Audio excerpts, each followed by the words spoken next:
exporté alors du coup, je veux dire. C'est ce que j'ai fait après à l'époque aux États-Unis. Quand j'ai commencé à jouer, moi j'ai commencé à jouer en 2006-2007 aux États-Unis, donc ça date.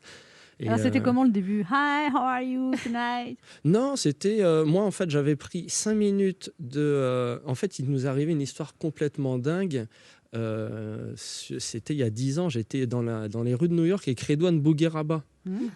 Et en gros, on était allé dormir chez un pote de Redouane qui vivait à Spanish Harlem, juste en face de Central Park. Et à un moment, on marche dans la rue et je vois un gars. Je lui dis, mais Redouane, regarde, c'est Chris Rock. Et en fait, avec Chris Rock qui attendait sa voiture à la sortie du parking. Avec le monde qu'il y a à New York, c'est un hasard de fou, ça. Ah non, mais c'est vraiment. Mais moi, aux États-Unis, il m'est toujours arrivé que des rencontres de dingos. Donc, on voit Chris Rock, on va voir Chris Rock. Voilà, bonjour Chris Rock, nous sommes des comédiens français, on essaye de jouer en anglais. Nanana. Et le mec, hyper cool, il nous dit bon voilà, il y a le New York Comedy Club le vendredi, il y a un open mic à 17h, East Comedy Club, pareil, un open mic. Et le gars, il me dit moi je vais faire le Madison Square Garden 1er janvier 2007 à l'époque. Et donc, sur ces entrefaites, nous, on rentre à l'appart, on commence à écrire 5 minutes en anglais. Donc, moi, je traduis ce que j'ai du français en anglais, et non pas le contraire. Hein. Et on va dans les comedy clubs. Et putain, ça cartonne. Et les comédiens, c'est que des comédiens américains qui jouaient partout dans New York. Et j'arrive à les faire rire. Ils viennent me voir, ils me disent voilà, j'ai une scène à Brooklyn, j'ai une scène dans le Bronx, j'ai une scène à Harlem. Et moi, je vois ça, je dis mais en fait, l'histoire, elle est exceptionnelle.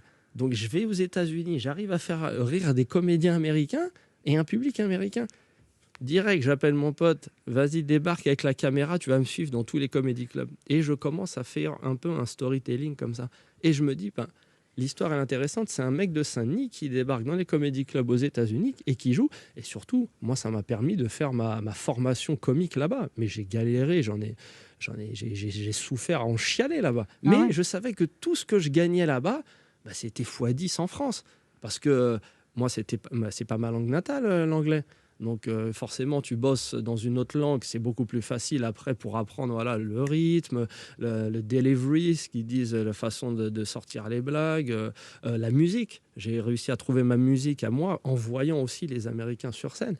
Et puis après, voilà, il y a eu plein de déclics comme ça. Et donc, je faisais des 2 mois aux États-Unis, à New York, en tant que clandestin comique. Et je revenais jouer au théâtre du gymnase, dans la petite salle. La petite salle, j'ai fait 3 ans.